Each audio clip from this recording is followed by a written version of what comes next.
오늘 우리가 함께 나누실 말씀 이사야 5장 1절에서 7절까지의 말씀입니다. 구약성경 972쪽에 있습니다. 우리 함께 합독하시겠습니다. 나는 내가 사랑하는 자를 위하여 노래하되 내가 사랑하는 자의 포도원을 노래하리라. 내가 사랑하는 자에게 포도원이 있으며 심히 기름진 사내로다. 땅을 파서 돌을 제하고 극상품 포도나무를 심었도다. 그 중에 망대를 세웠고 또 그 안에 술틀을 팠도다. 좋은 포도 맺기를 바랐더니 들포도를 맺었도다. 예루살렘 주민과 유다 사람들아 구하노니 이제 나와 내 포도원 사이에서 사리를 판단하라. 내가 내 포도원을 위하여 행한 것 외에 무엇을 더할 것이 있으랴. 내가 좋은 포도 맺기를 기다렸거늘 들포도를 맺음은 어찌 됨인고. 이제 내가 내 포도원에 어떻게 행할지를 너희에게 이르리라. 내가 그 울타리를 걷어 먹힘을 당하게 하며 그 담을 헐어 짓밟히게 할 것이요 내가 그것을 황폐하게 하리니 다시는 가지를 자름이나 북을 돋우지 못하여 찔레와 가시가 날 것이며 내가 또 구름에게 명하여 그 위에 비를 내리지 못하게 하리라 하셨으니 무릇 만군의 여호와의 포도원은 이스라엘의 족속이요 그가 기뻐하시는 나무요 유다 사람이라. 그들에게 정의를 바라셨더니 도리어 포악이요 그들에게 공의를 바라셨더니 도리어 부르짖음이었도다. 아멘. 할렐루야. 오늘은 이사야 5장 1절에서 7절까지의 말씀으로 최상의 포도가 되려면 이라는 제목으로 함께 은혜를 나누겠습니다. 얼마 전부터, 몇 해 전부터죠. 우리가 요즘에 신조어들이 너무 많이 나와서 우리가 따라갈 수 없습니다만 우리 사회에 큰 화두가 되었던 것이 무엇이냐면 이제 영끌이라는 단어, 여러분들 많이 들어보셨죠? 영혼까지 끌어모은다라는 의미입니다. 그래서 준말인데요. 이 영끌이 도대체 어디서 나온 말이냐, 여러분들이 잘 아시는 것처럼 부동산이나 또 혹은 주식이나 또 혹은 코인 같은 데에다가 투자를 하기 위해서 자기가 가지고 있는 자산, 물론 자기가 가지고 있는 자산 안에서 투자를 한다면은 그렇게 위험성이 없을 텐데 빚을 내는 겁니다. 대출을 받고 빚을 내서라도 뭘 사는 겁니까? 아파트를 사고 주식을 투자하고 코인을 투자를 하는 그런 이제 모습들을 우리가 영끌이라는 얘기를 합니다. 여러분 이게 좋은 건 아니겠죠, 그죠? 그다지 우리가 권장할 만한 일은 아닐 거예요. 자, 그런데 만약에 우리가 예를 들어서 이제 우리가 어떠한 문제에 대해서 어떠한 일에 대해서 우리가 소위 영끌하듯이 정말 우리가 모든 것을 상당한 돈을 우리가 먼저 투자를 한다든지 때로는 땀을 흘린다든지 때로는 어떠한 노력을 하면서 눈물을 흘려가면서 밤을 지새우면서 또 때로는 어려움을 참아가면서 내 삶의 모든 에너지를 다 쏟아부어서 어떤 일을 좀 이루기 위해서 지극정성을 다하는 일이 있다고 여러분 한번 생각해 보세요. 그러면 여러분 누구라도 어떤 생각을 하게 되냐면 고생 끝에 무엇이 온다? 낙이 온다. 그래서 고진감래를 원할 거예요. 누구나 다 그런 걸 원하기 때문에 반드시 그렇게 되기를 원하기 때문에 뭐라도 하는 겁니까? 영끌이라도 하는 것이겠죠. 자, 그런데 여러분들 생각해 보세요. 그토록 바라고 그토록 기대하고 그토록 기도하며 애쓰던 일이 끝내 이루어지면 정말로 감사한데 여러분 생각해 보시면 누가 실패할 것이라고 그렇게 생각하면서 그렇게 투자를 하고 열심을 다하는 사람이 있겠습니까? 다 잘 되기를 위해 사는 거겠죠. 다 좋은 열매를 바라는 거겠죠. 그런데 만약에 여러분들 끝내 그것이 이루어지지 않았다면, 여러분들 영끌을 했는데 끝내 이루어지지 않았다면 여러분들의 마음이 어떠시겠습니까? 아마도 하늘이 어때요? 무너지는 마음일 것이라고 생각할 수 있습니다.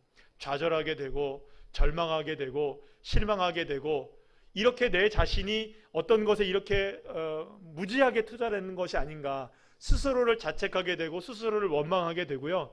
또 어떤 일까지 있느냐면 하나님의 자녀들은 누구를 원망합니까? 하나님 원망합니다. 하나님 도대체 내가 이렇게 최선을 다했는데 왜 이렇게 결과가 나오지 않습니까? 도대체 내가 뭘 잘못했습니까? 하나님 너무하십니다. 이렇게 주님을 향해서 하나님을 향해서 원망도 푸념도 쏟아내지 않을 수가 없게 될 것입니다. 유대 속담 민담에 나오는 이야기입니다. 하나님께서 창조하셨을 때의 일인데요. 하나님께서 한 천사에게 이리 와라 얘기를 했습니다. 그래서 양팔에 돌멩이를 이렇게 줬어요. 자루를 주면서 이 돌멩이를 좀 가져가라 이렇게 얘기를 했어요. 그런데 이 천사가 하늘을 날면서 이 돌무더기를 양팔에 이렇게 들고 가다가 그만 한쪽 팔에 있는 돌을 자루를 떨어뜨려 버린 거예요. 그래서 이 돌이 다 어디에 쏟아졌느냐? 이 가나안 땅에 쏟아진 거예요.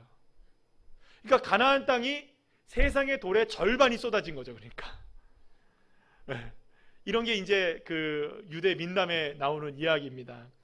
사실 저와 여러분이 알고 있는 가나안 땅에 대한 일반적인 이미지는 우리가 너무나 잘 알고 있는 것처럼 젖과 꿀이 흐르는 땅 이렇게 얘기합니다.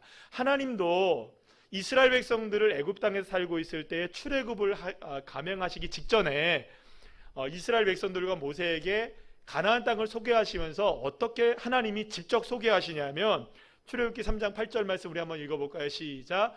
내가 그들을 애굽인의 손에서 건져내고 그들을 그 땅에서 인도하여 아름답고 광대한 땅 젖과 꿀이 흐르는 땅 곧 가나안 족속 지방에 데려가려 하노라. 하나님은 콕 집어 가나안 땅, 가나안 족속들이 살고 있는 땅, 그 뒤에는 뭐 여러 족속들이 다 나와요. 그래서 제가 이제 가나안 족속만 끊어갖고 함께 읽었는데요. 하나님은 콕 집어 가나안 땅이 뭐가 흐르는 땅이요? 젖과 꿀이 흐르는 땅이라고 분명하게 하나님 말씀하셨어요. 그런데 여러분, 하나님의 말씀과는 달리 실제로 가나안 땅은 유대 민담에서 얘기하는 것처럼 세상의 돌의 절반이 있는 것처럼 그렇게 돌이 많은 땅이 가나안 땅이에요. 제가 아직 눈으로 가서 보지를 못했어요. 언젠가는 가겠죠, 그죠? 한 번쯤은 가봐야겠죠, 그죠? 우리 함께 갔으면 좋겠어요, 그죠? 네, 우리 아멘 하신 분들은 빨리 저기 이름 적어가지고. 그래 어쨌든 우리가 한번 가서 확인을 해봐야 되겠지만 뭐 우리가 자료를 통해서 이야기를 통해서 영상을 통해서 보게 되면 이 가나안 땅에 정말 돌이 많아요. 예수님도 또 뭐 이런 얘기를 하시잖아요. 이 돌들을 무엇으로 만들 수 있다? 아브라함의 자손들로 만들 수 있다라고 얘기하실 정도로 지천에 깔린 게 뭐예요, 여러분들? 가나안 땅에 그만큼 돌이 많은 거예요. 그래서 여러분 실제로 그 하나님의 말씀과는 달리 가나안 땅에는 너무나 돌이 많습니다. 그러니까 여러분들 이 돌 많은 곳에서 농사 짓기가 편할까요? 어려울까요? 어렵죠. 게다가 여러분들 가나안 땅에는 비가 많이 내릴까요? 적게 내릴까요? 턱없이 적게 내려요. 게다가 비가 좀 내린다 할지라도 그 비가 금방 빠져버리는 석회질, 석회석의 땅이에요. 그러니까 여러분들 여기는 농사 짓기가 너무너무나 어려운 거예요. 그런데 어딜 봐도 젖과 꿀이 흐르는 땅이 아닌데 척박한 땅임에도 불구하고 하나님은 가나안 땅을 콕 집어 무슨 땅이라고 말씀하셨다고요? 젖과 꿀이 흐르는 땅이라고 말씀하셨다는 거예요.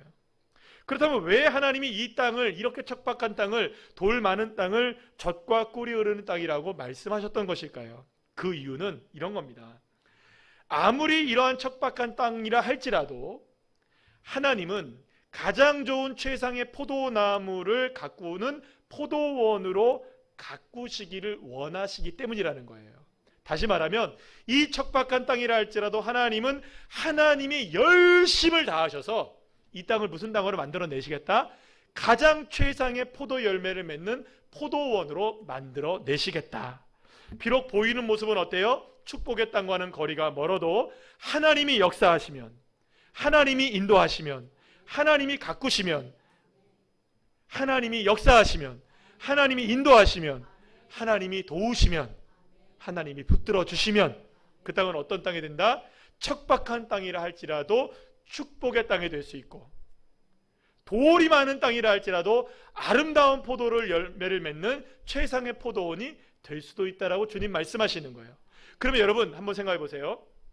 척박한 땅이 젖과 꿀이 흐르는 땅이 될 수 있는 유일한 방법은 뭐냐? 따라합시다. 하나님이 함께 하시면 된다. 할렐루야.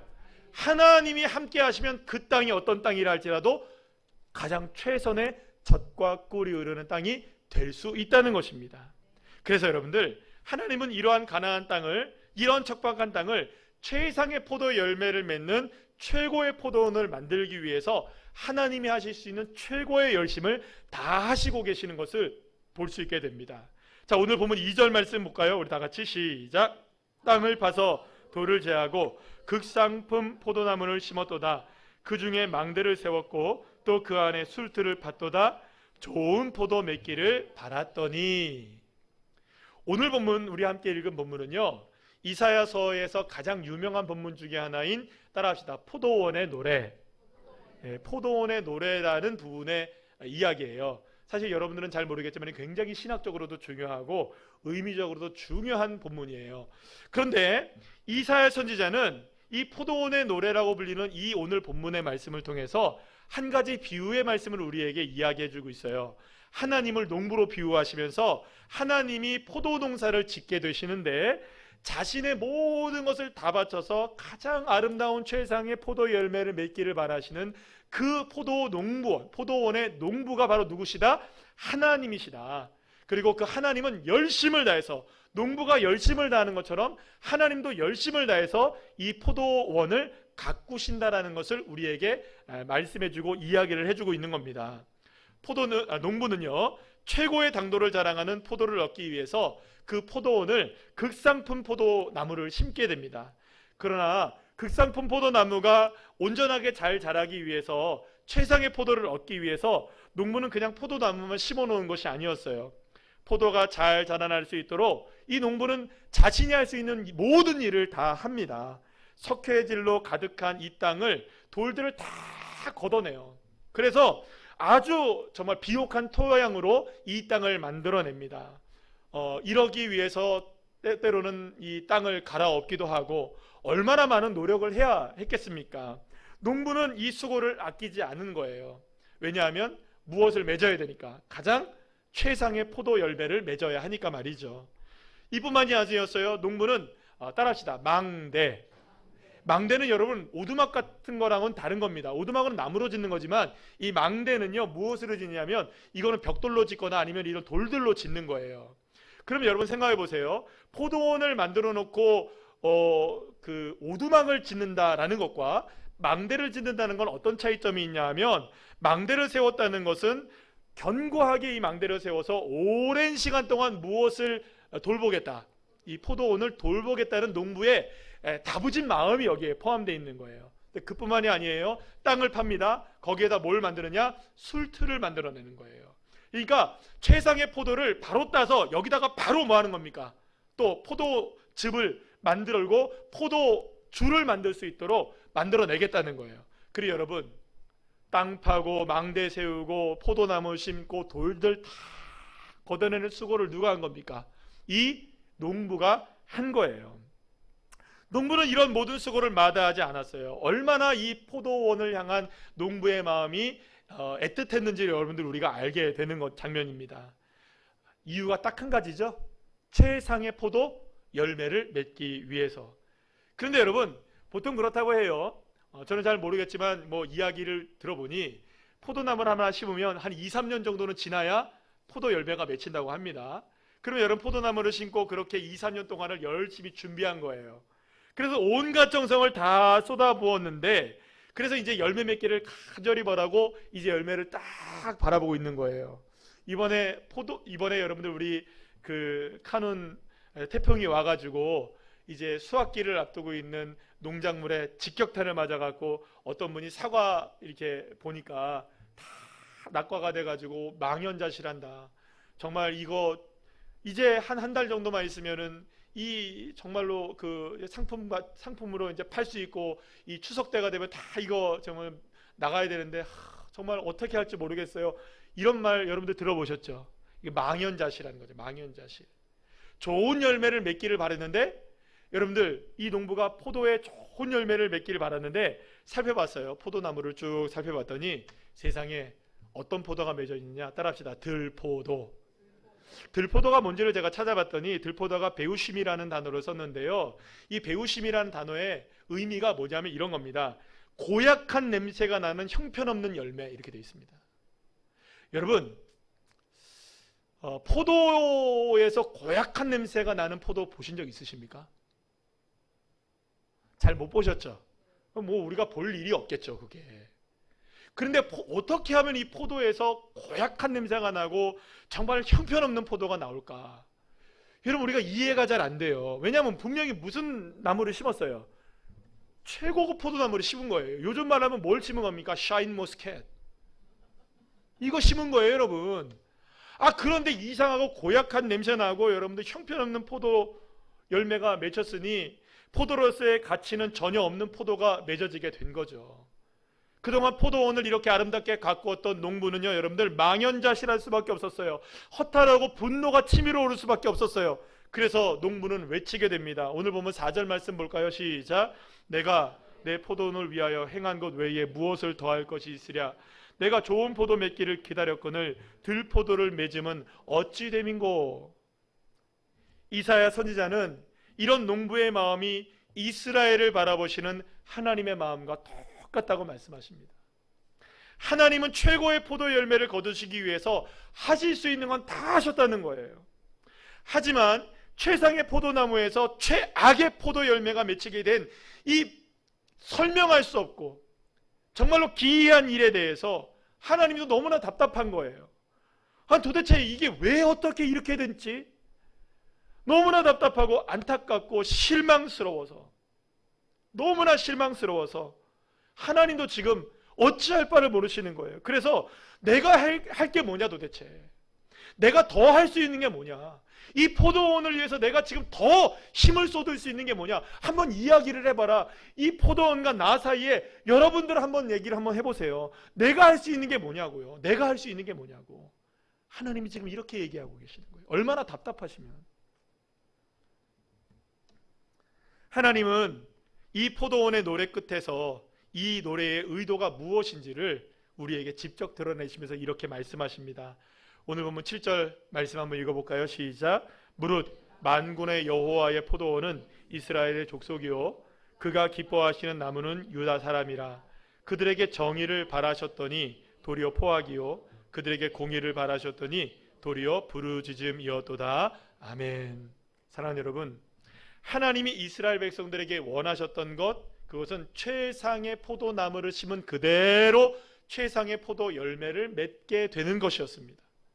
하지만 이스라엘 백성들은 하나님의 열심과 하나님의 기대와 하나님의 그 정성과는 달리 최악의 열매를 맺고 말았던 거예요. 하나님은 이스라엘에게 이걸 바라셨어요. 공평과 정의를 바라셨어요. 그런데 포악한 학살이 일어나기 시작했던 겁니다. 하나님은 공의를 바라셨어요. 그런데 그들에게서 들려오는 소리는 학대받는 약자들의 울부짖음만 들려오기 시작했던 거예요. 그러니까 하나님은 여러분들 잘 생각해 보세요. 콩 심으면 팥 심으면 팥 나야 돼요. 정의를 심으면 뭐가 나와야 됩니까? 정의가 나와야 되고, 공평을 심으면 공평이 나와야 되는데 세상에 공평과 정의를 심으니 포악한 일이 나오고, 공의를 심었더니 울부짖음이 나왔다. 자, 그런데 여러분들 우리가 이 부분을 한글말로 읽으면 의미가 잘 안 와요. 히브리어를 보시면 이게 사실은요, 뭐 어떤 의미인지는 제가 설명을 안 드려도 그냥 이런 단어입니다. 공평과 정의라는 단어는요, 히브리어로 한번 따라해 보세요. 미쉬파트. 잘 하시네요. 다시 한번 미쉬파트. 자, 그런데 공평과 정의를 심었는데 포학은 포악과 학살이라는 의미입니다. 그런데 포학이란 뭐라 어떤 의미냐면, 따라합시다. 미스파흐. 하나님은 공의를 심으셨어요. 우리 다 같이 읽어볼까요? 체다카. 근데 무엇이 나왔느냐? 울부짖음이 나왔어요. 따라합시다. 체아카. 비슷하죠? 이게 한글말로 읽으면 의미가 잘 안 오는데요, 히브리어로 읽으면 정확하게 우리가 어떤 의미인지를 알게 돼요. 뭐냐면 여러분들 글자를 잘 보세요. 여기 잘 보시면요, 히브리어 크게 잘 보이시나요? 여러분들이 보시기에는 이제 첫 번째 글자라고 생각하지만 마지막 글자인데요. 공평과 정의인 미시파트에서 트자랑 흐자만 다르죠? 근데 실제로 보면 글자 딱 한 글자가 달라요. 잘 안 보이시죠? 네, 눈을 크게 뜨고씩 보셔야 돼요. 네. 앞에 게 아니고 마지막 글자예요. 네, 히브리어는 왼쪽 붙어 있습니다. 네. 오른쪽 붙어 있습니다. 죄송합니다. 오른쪽 붙어 있어요. 네. 그래서 공의도 보시면 체다카에서 체아카로 읽으니까 두 번째 글자에서 바뀌었죠. 한 끗 차이. 이걸 강조하고 있는 거예요. 사랑하는 여러분, 다시 한번 말씀드릴게요. 여기서 우리가 중요하게 생각해야 하는 건 뭐냐 하면 발음이 비슷하다는 걸 알게 되는데 이 발음이 딱 한 글자 차이로 바뀌어진다는 거예요. 여러분 보세요. 그러니까 정의와 포학, 공의와 부르짖음이 발음의 한 끗 차이, 글자 하나 차이로 정반대의 의미가 되어져요. 그러니까 여러분들 이 말은 어떤 의미를 갖고 있는지 아시겠어요? 하나님이 최상의 포도를 기대하고 계셨어요. 그런데 나온 게 뭐였어요? 들포도가 나왔어요. 우리가 생각할 때는 어마어마한 차이잖아요. 그죠? 그런가요? 안 그런가요? 여러분 생각해보세요. 정의와 포학이 같은 의미입니까? 한 끗 차이 정도처럼 보여요? 아니죠. 엄청난 차이죠. 여러분, 공의와 부르짖음이 작은 차이처럼 보입니까? 큰 차이처럼 보입니까? 그런데 여러분들 발음상으로는 정말 글자 하나 차이인 거예요. 글자 하나 차이. 여기서 하나님이 우리에게 말씀하시고 싶어 하시는 의미가 무엇인지를 우리가 알게 됩니다. 뭐냐 하면 최상의 포도와 들포도 사이의 간극이 우리는 굉장히 크다고 생각하지만 실제로는 여러분 무슨 차이라고요? 한 끗 차이로 이루어지는 차이다. 그래서 오늘 본문 3절 말씀에서 하나님 이렇게 말씀하십니다. 다 같이 읽어볼까요? 시작. 예루살렘 주민과 유다 사람들아 구하노니 이제 나와 내 포도원 사이에서 사례를 판단하라. 도대체 무엇 때문에 최상의 포도에서 들포도로 전락해버렸는지, 도대체 어디서부터 잘못되었는지, 그 이유가 무엇인지를 우리 한번 알아보자. 왜 이렇게 되었는지, 도대체 이유가 무엇인지에 대해서 우리가 알아봐야 되지 않겠느냐. 분명히 하나님은 최상의 포도를 심었는데 왜 들포도가 나오느냐. 큰 차이점이 아니라는 거예요. 한 끗 차이, 작은 차이. 그래서 이유가 무엇인지를 선지자가 오늘 본문 다음 9절, 8절, 9절 말씀에서 설명하기 시작합니다. 우리 한번 다 같이 쉬운 성경의 말씀을 한번 읽어볼까요? 시작. 오호라, 다른 사람들이 집과 밭을 차지할 수 없도록 집에 집을 더하고 밭에 밭을 더하여 이 땅 가운데 홀로 살려 한 너희에게 재앙이 닥칠 것이다. 만군의 여호와께서 내 귀에 대고 이렇게 말씀하셨다. 많은 집들이 버려져서 제 아무리 크고 아름다운 집이라 하더라도 사는 사람이 없을 것이다. 아멘. 자, 이사야 5장에는요 최상의 포도가 들포도로 변질된 이유를 8절부터 계속해서 마지막 절까지 이야기하는데 몇 가지 이유로 얘기합니다. 우리 따라해볼까요? 탐욕, 따라합시다. 탐욕, 쾌락, 거짓, 변덕스러움, 자기사랑, 부정과 부패. 다시 한번 이야기할게요. 중요한 겁니다. 탐욕, 조금만 더 크게 했으면 좋겠어요. 탐욕, 쾌락, 거짓, 변덕스러운 삶, 자기사랑, 부정부패. 이게 8절부터 끝절까지 계속 나와요. 이런 내용들이. 그러니까 이스라엘 백성들이 지금 왜 이렇게 최상의 포도에서 들포도가 되었는지에 대한 이유를 몇 가지 이유로 쭉 얘기를 해요. 그런데 그 이 모든 공통점이 뭔지 아세요, 여러분들? 탐욕과 쾌락과 거짓과 번덕스러운 삶과 자기사랑과 부정과 부패의 모든 공통점이 뭔지 아세요, 여러분들? 다 자기 자신에게 집중하고 있다는 거예요. 누구에게요? 자기 자신에게 집중하고 있다는 거예요. 여러분, 집에 집을 더해요. 밭에 밭을 더하는 것. 여러분, 이것은 어떤 것을 의미하냐면 사람들이 얼마나 자신의 필요에 집중하고 있는지를 보여주고 있는 것이라고 말할 수가 있는 것입니다. 그러니까 집이 있는데 집을 또 사는 거예요. 밭이 있는데 뭘 또 삽니까? 밭을 또 사는 거예요. 온통 사람들의 생각이 어디에 몰려 있는 거예요? 우리 집 어떡하지? 우리 집 어떡하지? 뭘 먹고 살지? 뭘 입고 살지? 뭘 마시고 살지? 전부 의식주가 비롯해서 우리가 살아가는 모든 것에 집중하고 있다라는 것이에요. 그런데 여러분, 우리가 의식주 중요합니까? 안 중요합니까? 중요하죠. 예수님도 우리에게 기도를 가르쳐 주시면서 우리가 먹고 사는 것, 마시는 문제, 이거 대단히 중요하다. 그래서 일용할 양식을 구하라 하십니까? 안 하십니까? 분명히 일용할 양식 구하라고 말씀하셨어요. 그래서 우리의 필요를 채우는 일 너무나 중요한 문제예요. 그런데 바로 여기에 문제가 있는 거예요. 정의와 포악, 공의와 부르짖음이 한 글자 차이, 아주 작은 발음의 차이로 정반대의 의미가 되어지는 것처럼 이스라엘이 변질된 이유는 특별한 문제 때문이 아니었다는 거예요. 특별한 문제 때문에 변화된 게 아니라는 거예요. 그저 여러분들 먹고 살다 보니까, 직장 생활을 하다 보니까, 사업을 하다 보니까, 아니 부모님 섬겨야 될 거 아니에요. 그렇죠. 아이들 양육해야 됩니까? 안 해야 됩니까? 양육해야 되겠죠. 친구 만나야 돼요? 안 만나야 돼요? 만나야죠. 취미생활 해야 합니까? 안 해야 됩니까? 해야죠. 병원에 가야 합니까? 안 가야 합니까? 가야죠. 여러분들, 이러다 보니 저러다 보니 나도 모르는 순간에 여러분들 조금씩, 아주 조금씩 우선순위가 바뀌기 시작하는 거예요. 아니 그렇다고 예수님 안 섬기는 거 아니고요. 아니 그렇다고 우리가 예배 안 드리는 거 아니고요. 아니 그렇다고 우리가 주님 모른 체 알고 사는 거 아니에요. 그러나 우선순위가 변하기 시작하는 거예요. 조금씩. 어느새 주님보다, 하나님의 나라보다, 교회보다 내가 먼저가 되어지고, 내 인생이 먼저가 되어지고, 내 가족이 먼저가 되어지고, 내가 사는 인생이 먼저가 되어버리는 삶이 되어버리는 것입니다. 아니 여러분들 생각해 보세요. 누가 뭐라 하겠습니까 여러분? 누가 뭐라 하겠어요 여러분들? 누가 가정이 중요하지 않다고 얘기할 수 있겠어요 여러분들? 누가 직장이 중요하지 않고, 누가 사업이 중요하지 않다고 말할 수가 있겠습니까? 그 어느 누가 인간관계 중요하다고 누가 안 얘기하겠습니까? 다 중요하죠. 건강 중요합니까? 안 중요합니까? 중요하죠. 자녀들 문제 중요합니까? 중요하지 않습니까? 중요하죠. 누가 그런 것 하나하나 중요하지 않다고 말할 사람 없습니다. 다 중요합니다. 그러나 하나님은 바로 이 점에 대해서 이렇게 말씀하고 계십니다.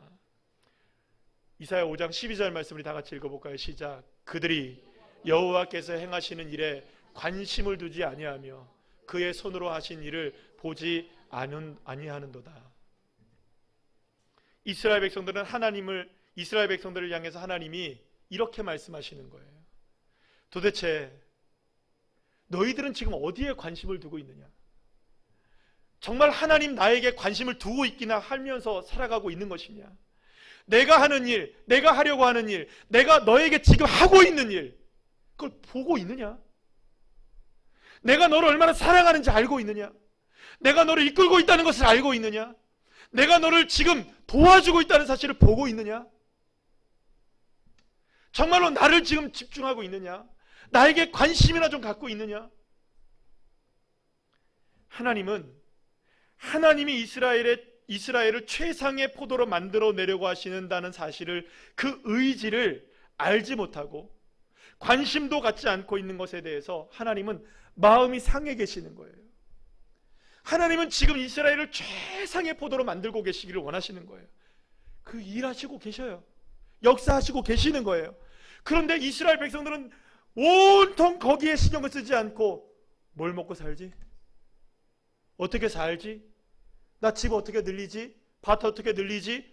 어떻게 내가 쾌락을 즐기며 살지? 어떻게 사람 좀 더 만나고 살지? 어떻게 내가 좀 이익을 좀 남기며 살지? 어떻게 내가 성공하며 살지? 내가 어떻게 살지? 이렇게 살지? 온통 자기에게만 관심을 갖고 있어서 하나님은 하나님에게 관심을 갖고 있지 않은 이스라엘 백성들에게 마음이 상하신 거예요. 큰 문제는 뭔지 아세요 여러분들? 더욱더 큰 문제는 최상의 포도로 만들어내려고 하시는 하나님의 뜻을 외면해 버렸더니 나도 모르는 순간에 최상의 포도나무인 것은 분명한데 거기에서 썩어 문드러 빠진, 도저히 값어치가 나오지 않는, 포도라고도 할 수 없는 들포도가 맺어져 있게 됐다는 거예요. 사랑하는 여러분, 하나님은 하나님의 관심을 통해서 저와 여러분을 최상의 포도로 만들어내시길 원하시고 계십니다. 그런데 우리가 어떻게 하다 보니 들포도가 되어져 버린 것이에요. 여러분, 이게 지금 이야기가 2700년 전의 이야기거든요. 그럼 이게 과거의 이야기로 여러분들 그냥 끝내시렵니까? 아니에요 여러분들. 오늘을 살아가고 있는 저와 여러분의 모습인 거예요. 한국교회 역시 마찬가지고 우리 교회도 여러분들 아니라고 말할 수는 없는 거예요, 여러분들. 그러나 분명한 것이 있어요.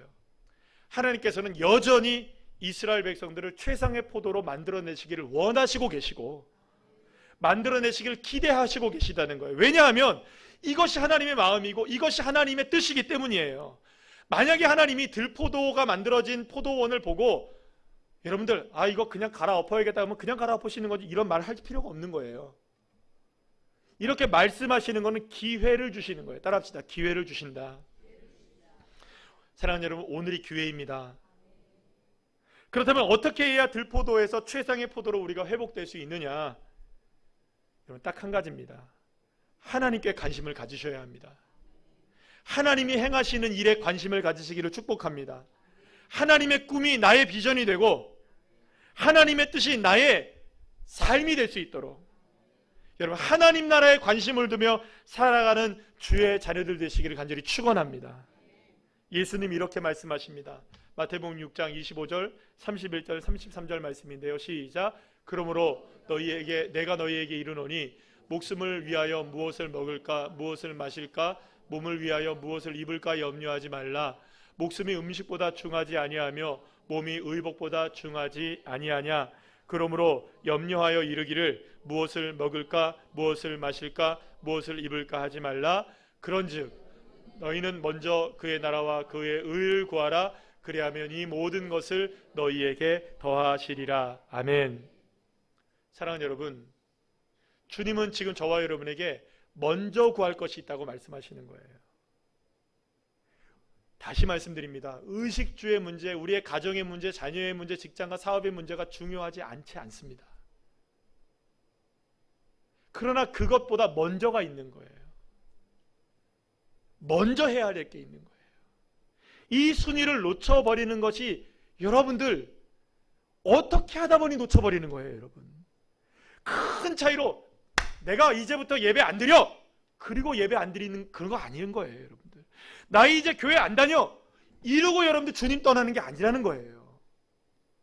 어찌하다 보니 이러다 보니 저러다 보니 나도 나로 모르는 사이에 들포도가 돼버리는 거예요. 그렇다면 여러분 한번 물어볼게요. 스스로에게 한번 대답해 보시죠. 나는 어떤 포도일까요? 여러분 최상의 포도이십니까?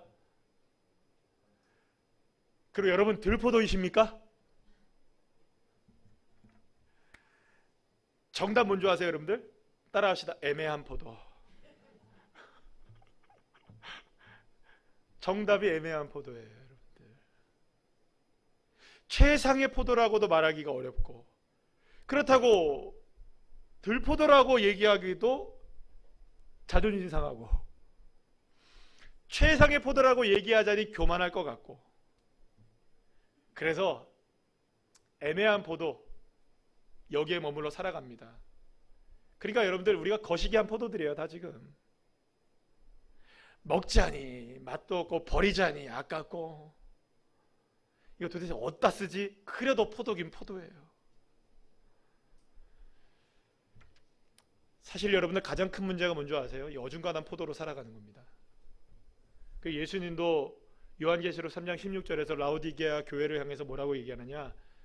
차라리 차갑든지 덥든지 둘 중에 하나 하지 미지근한 것 되지 말라.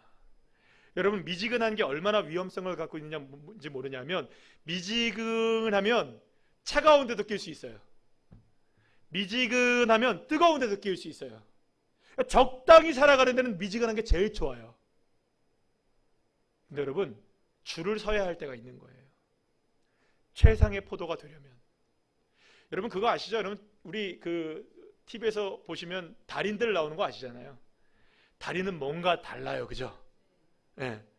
김밥을 하나 만들어내도 다르고 국수를 하나 만들어내도 달라요. 왜 다른 줄 아세요? 육수 하나를 만들어내고 그 안에 있는 재료 하나 만들어내는데도 몇 번의 과정을 거쳐서 누가 시키지도 않아요. 뭐라고 하지도 않아요. 우리 백종원 아저씨는 그냥 막 때려 붓고 만들잖아요, 그죠? 근데 그분은 고집을 피우는 거예요. 그래야 맛이 난다는 거예요. 깊은 맛. 달인이 그냥 달인이 되는 게 아니죠. 원칙을 지키고 그리고 그 삶을 지켜내니 그렇게 되는 거예요. 사랑하는 여러분, 어중간하게 살아가는 포도가 되지 않기를 축복합니다. 최상의 포도가 되어야 되겠죠. 그러려면 여러분, 저와 여러분에게 있어서 정말로 이 들포도나 어중간한 포도가 되지 않고 최상의 포도가 되어지고 최상의 포도로 회복될 수 있는 그 방법이 뭔지 아세요, 여러분들? 딱 한 가지인 거예요. 하나님께 집중하는 거예요. 하나님이 붙들어 주셔야 하는 거예요. 하나님이 인도하심을 믿으셔야 하는 거예요. 그렇게 되면 주님이 저와 여러분의 삶을 최상의 포도로 인도해 주실 줄로 믿습니다. 여기서 중요한 것 한 가지를 여러분들 함께 고백해야 될 것 같아요. 하나님은 저와 여러분을 처음부터 무슨 포도로 디자인하셨냐면 이래봬도 나는 최상의 포도인 거예요. 따라합시다. 나는 최상의 포도다. 가슴을 이렇게 한번 치시면서 얘기하세요. 나는 이래봬도 최상의 포도나무다. 하나님은 나에게 최상의 포도 열매를 맺게 하신다. 아멘. 저와 여러분은 최상의 포도나무예요.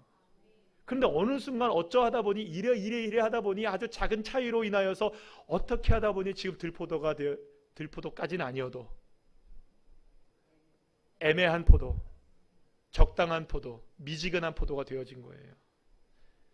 사랑하는 여러분, 최상의 열매를 맺는 포도나무로 회복되기를 원하십니까? 그렇다면 먼저 하나님께 관심을 가지세요. 똑바로 하셔야 돼요. 저와 여러분 똑바로 하셔야 돼요. 줄 잘 서셔야 돼요. 달인 정도가 되셔야 되는 거예요. 하나님을 바라보시길 바랍니다. 하나님께 집중하시길 바랍니다. 내 인생의 목적이 하나님께 영광을 돌리는 것임을 여러분 잊지 말고 그것이 나의 소망이 되어셔야 돼요. 그래서 날마다 고백하셔야 돼요. 하나님, 나의 삶 주님 최고의 열매를 맺기를 원합니다. 우리의 가정이 하나님 원하시는 최상의 열매가 되는 가정이 되기를 원합니다. 우리 교회가 하나님 원하시는 최고의 포도가 되기를 원합니다. 하나님 이끌어 주시고 붙들어 주시고 인도해 주세요. 그렇게 여러분들 기도할 때 하나님의 놀라운 역사가 일어나는 겁니다. 그래서 여러분들 내 눈을 들어서요, 나를 바라보는 눈에서 눈을 들어 누구를 바라볼까요? 이제 주님께 집중하고 주님을 바라보세요.